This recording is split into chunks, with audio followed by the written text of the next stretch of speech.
ുകയും ചെയ്യരുതേ. അവർ പുല്ലുപോലെ വേഗത്തിലുണങ്ങി പച്ചച്ചെടി പോലെ വാടിപ്പോകുന്ന യഹോവയിൽ ആശ്രയിച്ച് നന്മ ചെയ്യുക. ദേശത്ത് പാർത്ത് വിശ്വസ്തത ആചരിക്കുക. യഹോവയിൽ തന്നെ രസിച്ചു കൊള്ളുക. അവൻ നിന്റെ ഹൃദയത്തിലെ ആഗ്രഹങ്ങളെ നിനക്ക് തരും. ആമേൻ. ഹല്ലേലൂയ.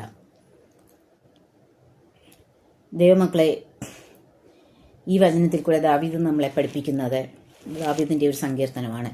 ദാവീദ് നമ്മളെ പഠിപ്പിക്കുന്നത്, ദുഷ്പ്രവൃത്തിക്കാരുടെ നിമിത്തം നീ മുഷിയല്ലേ, നീതികേട് നിന്നോട് ചെയ്യുന്നവരോട് നീ അസൂയപ്പെടുകയും ചെയ്യരുതേ.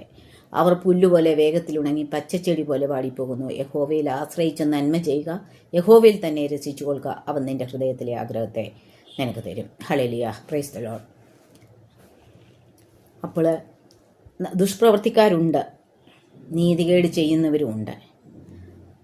നമ്മളോട് നീതികേട് ചെയ്യുന്നവരും നമ്മളോട് ദുഷ്പ്രവൃത്തി ചെയ്യുന്നവരും ഈ ലോകമുണ്ടായ നാൾ മുതലേ ഉണ്ട്. അപ്പോൾ ദുഷ്പ്രവൃത്തിക്കാരും നീതികേട് പ്രവർത്തിക്കുന്നവരും ഈ ലോകത്തിൽ എപ്പോഴും ഉണ്ട്. പക്ഷേ നമ്മളോട് നീതികേട് പ്രവർത്തിക്കുന്നവരും ദുഷ്പ്രവൃത്തികൾ ചെയ്യുന്നവരോടും നമ്മൾ അസൂയപ്പെടുകയരുതെന്ന് എന്നാണ് കർത്താവിൻ്റെ വചനം പറയുന്നത്. എന്തുകൊണ്ടെന്നാൽ അവർ പുല്ലുപോലെ വേഗത്തിലുണങ്ങി പച്ചച്ചെടി പോലെ വാടിപ്പോകുന്നു. യഹോവയിൽ ആശ്രയിച്ച് നന്മ ചെയ്യുക. യഹോവയിൽ തന്നെ രസിച്ചു കൊള്ളുക. അവൻ നിന്റെ ഹൃദയത്തിലെ ആഗ്രഹത്തെ തരും. അപ്പോൾ നമ്മൾ എന്താണ് ചെയ്യേണ്ടുന്നത്? നമ്മളെ ദ്വേഷിക്കുന്നവരോ നമ്മളോട് ദുഷ്പ്രവൃത്തി ചെയ്യുന്നവരോടോ അല്ലെങ്കിൽ നമ്മളെ ഉപദ്രവിക്കുന്നവരോടോ അവരോടൊന്നും നമ്മൾ യാതൊരു പ്രതികാരത്തിനും പോകാതെ നമ്മൾ ദൈവസന്നിധിയിൽ മാത്രം നമ്മൾ പ്രാർത്ഥിക്കുക. നമുക്ക് മറ്റുള്ളവരിൽ നിന്നും നമുക്ക് ലഭിക്കുന്ന ഉപദ്രവങ്ങളോ ദോഷങ്ങളോ ഒക്കെ ആയ അനുഭവങ്ങളെയൊക്കെ നമ്മൾ ദൈവസന്നിധിയിൽ മാത്രം കൊടുക്കുക. അങ്ങനെ ചെയ്യുന്നവരെ, ദുഷ്പ്രവർത്തിക്കാരെ, നീതികേട് പ്രവർത്തിക്കുന്നവരെ, അവർക്ക് പെട്ടെന്ന് അവർ വളരും, പെട്ടെന്ന് അവർക്ക് നന്മയുണ്ടാകും, എല്ലാതും ഉണ്ടാകും. അപ്പോൾ അവരുടെ ചിന്ത എന്തുവാ? അവരൊരിക്കലും നശിച്ചു പോകത്തില്ല എന്നുള്ളതാണ്. പക്ഷേ കർത്താവ് ഇവിടെ പറയുന്നത് എന്തുവാ?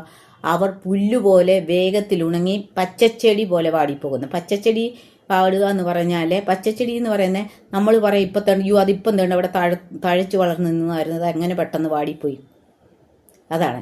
അപ്പോൾ കർത്താവ് പറയുന്നത് എന്തുവാ? നിങ്ങൾ അവരോടൊന്നിനും പോകണ്ട, നിങ്ങൾ യഹോവയിൽ ആശ്രയിച്ച് നന്മ ചെയ്യുക. യഹോവയിൽ തന്നെ രസിച്ചു കൊള്ളുക. അവൻ നിന്റെ ഹൃദയത്തിലെ ആഗ്രഹത്തെ നിനക്ക് തരും. അപ്പം മറ്റുള്ളവർ നമുക്ക് തരുന്ന ദുഷ്പ്രവൃത്തികളായാലും നമ്മെ ഉപദ്രവിക്കുന്ന എല്ലാം നമ്മളെന്തോ അതിനെയെല്ലാം വിട്ട് കളഞ്ഞിട്ട് അതെല്ലാം നമ്മൾ ദൈവത്തിൻ്റെ കയ്യിലേക്ക് കൊടുത്താൽ മതി.